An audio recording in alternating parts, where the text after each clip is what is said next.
வாழ்க வையகம், வாழ்க வையகம், வாழ்க வளமுடன்.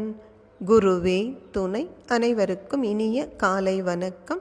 ஆசான் அருட்தந்தை வேதாத்ரி மகரிஷி அவர்களது உலக சமாதான கவிதைகள் பார்த்து கொண்டிருக்கிறோம். இன்று கவியன் 182. உடல், அறிவு, ஆற்றல்கள் வீணாகாது. தீட்டு ஒட்டும் தொட்டுவிட்டால் என்று எண்ணும் தெளிவற்ற மனமயக்கம் அன்று ஏது. ஏட்டுப் படிப்பிற்காக ஒருவர் வாழ்வில் 20 ஆண்டுகள் வீணில் ஏன் கழிப்பார்?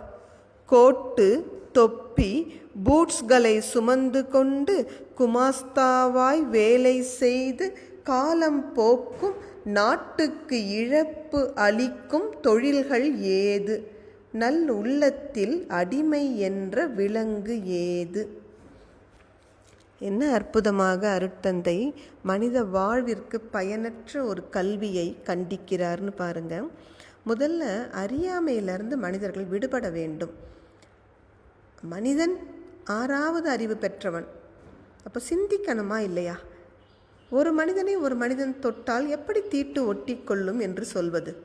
பிறப்பொக்கும் எல்லா உயிர்க்கும் என்று சொன்னார் தெய்வப் புலவர் திருவள்ளுவர்.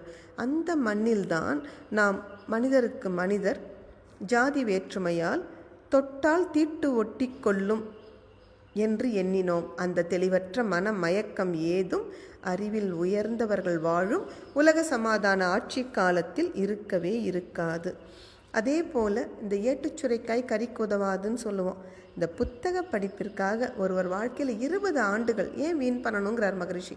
ஏன்னா இன்றைக்கு ஒரு இளங்கலை என்று சொல்கிறோமே, அண்டர் கிராஜுவேஷன் முடிக்கிறதுக்கே 12வது முடிக்க 17 வயசு, அப்புறம் ஒரு குறைஞ்சது 3 வருஷமாவது படிக்க வேண்டியிருக்கு. ப்ரொஃபஷனல் கோர்ஸ் எடுத்தால் இன்னும் அதிகம் படிக்கிறாங்க. இதெல்லாம் waste of time and energy என்று அருட்தந்தை சொல்கிறாங்க. படிக்கும் காலத்திலேயே குழந்தைகள் தொழிற்கல்வியும் கற்றுக்கொண்டு தங்கள் வாழ்வை தாங்களே நடத்தும் அளவிற்கு தகுதியுடையவர்களாக இருப்பார்கள். அதே போல் இந்த பிரிட்டிஷ் ரூல், ஆங்கில ஆட்சி முறை தான் பிரயோஜனமே இல்லாத குமாஸ்தாக்களை உற்பத்தி பண்ணி தள்ளியது. அவங்க பாருங்கள், நம்ம ஊர் தட்ப வெப்பத்திற்கு கொஞ்சமும் பொருந்தாமல் கோட்டை போட்டுக்கிறது, தலையில் தொப்பி போட்டுக்கிறது, காலில் ஷூ போட்டுக்கிறது, இதெல்லாம் எவ்வளோ பெரிய சுமை. எப்போ பார் பேனா பிடிச்சி ஒன்று கடிதம் எழுதுவாங்க அல்லது கணக்கு எழுதுவாங்க. அருட்தந்தை சொல்கிறாங்க, இது சமூகத்திற்கே நஷ்டம் அளிக்கின்ற ஒரு தொழில் முறை. இது இருக்கவே இருக்காது.